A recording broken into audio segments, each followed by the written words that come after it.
Welcome to Rethinking Citizens and Democracy. My name is Brenda Chaura and I'm here with the author of the book, Tendai Murisa. We're reviewing Chapter 3, which is Citizens and Rural Poverty in Zimbabwe. Tendai, welcome. Thank you very much for having me. Tendai, in your book you talk about citizens and rural poverty in Zimbabwe. Do citizens exist in rural Zimbabwe? That's a fantastic question, because from a sociological perspective and even a legal analysis, what makes citizens, when we say citizens are comprised of equality of the law, they have access to civil laws, etc. It has not yet happened in Zimbabwe. In many other African countries, citizens are still subject to customary laws.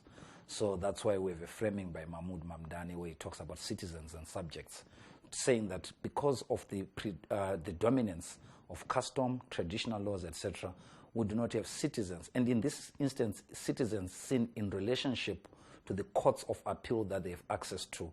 But because of the non-existence of civil laws that define property rights around land, how you access land, etc. Remember, land in Zimbabwe is mostly through customary tenure, etc., except maybe in newly resettled areas where there are attempts to introduce permissive tenure.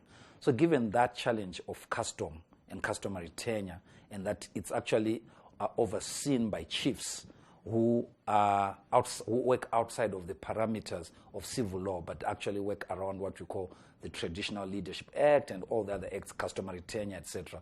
So others have made the argument that they are not citizens in the rural areas from a legal perspective. But from an action perspective, there are modes of organization, there are modes of responding to economic crisis, etc. They mimic what we have seen elsewhere in terms of what you may call citizens. So there are still problems in Africa around defining and resolving the land tenure issue so that citizens in the rural areas can also have access to courts when there are disputes around land, etc. But we just use that in understanding the compromise and understanding the context. But like I said, it's the actions that we're looking for that actually tell us that they just look like what other citizens do in other areas. So basically what you're saying is they are citizens in rural areas. It's just that by definition of what we are calling citizenship, it may not apply. Yeah, but with constraints. They are citizens with constraints, because in the event, because remember at the beginning, I think it was when we were talking in the first episode, I talked about citizens. You have equality of access before the laws, equality of opportunity. In the rural areas, there's still a form of a hierarchy in terms of you are born in a chief's family, you are born in a headman's family, and you get those rights to have power through birth. But when we're talking about a democracy, rights through birth are no longer the dominant way. People now, we elect leaders, we choose who we are. But in this instance, we still see, though, that citizens in the rural areas still elect leaders in different sides of associational life. But the official power is still through the birthright. Mm-hmm. Yeah. Now, you talked about citizens in rural areas in working to respond to different challenges in different ways. What are they doing in rural areas? How are they responding to poverty or to other challenges that they might be facing? It is actually the site of intense struggle and intense organization, the rural.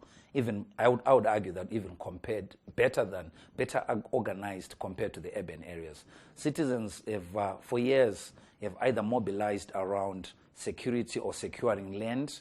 So they have mobilized either as ad hoc movements, local organizations to get land, but also even their production methods, the way they pull together their labor.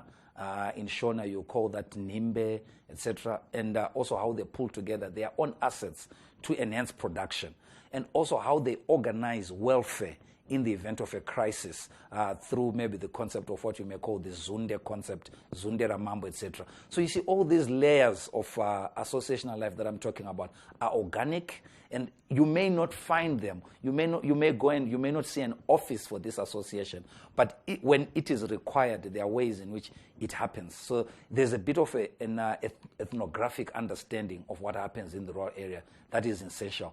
But what we know is citizens in the rural areas have been the most organized, have been the most engaged in intense struggles around livelihoods, solidarity, welfare, and also even accumulation.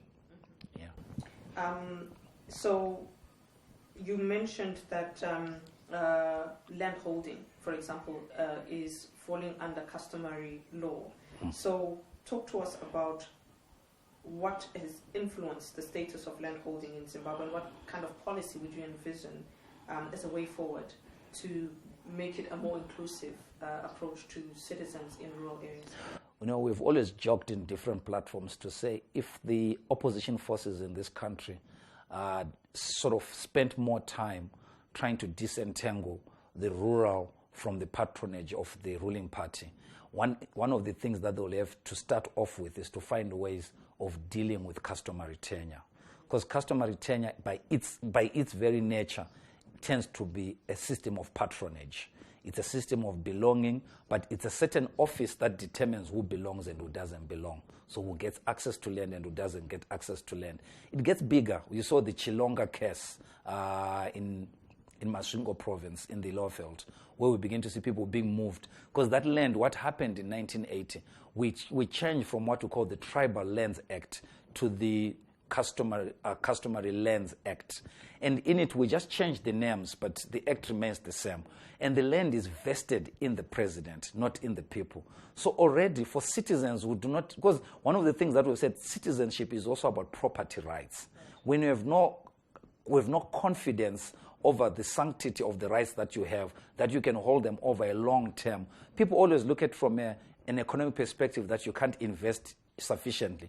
But also your autonomy in terms of making political choices is also limited, because you have an appreciation of saying that if you were to behave in a certain way, you cannot get certain benefits. That's number one.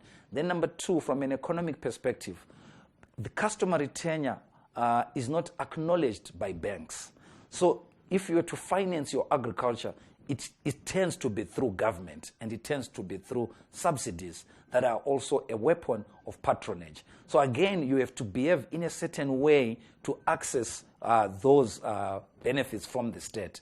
And we hear many times that it's at political rallies that these issues are discussed, even though it's a national program. So all the inputs programs, etc., that we have compromise on the autonomy of rural citizens to make their own decisions politically on choosing who they should vote for, etc. We've seen this happen a number of times. Like now we're going towards elections. You're going to be seeing the kinds of resources that will be deployed under inputs programs, but we also know that they are part of persuasion or suasion towards how people behave politically when it comes to voting.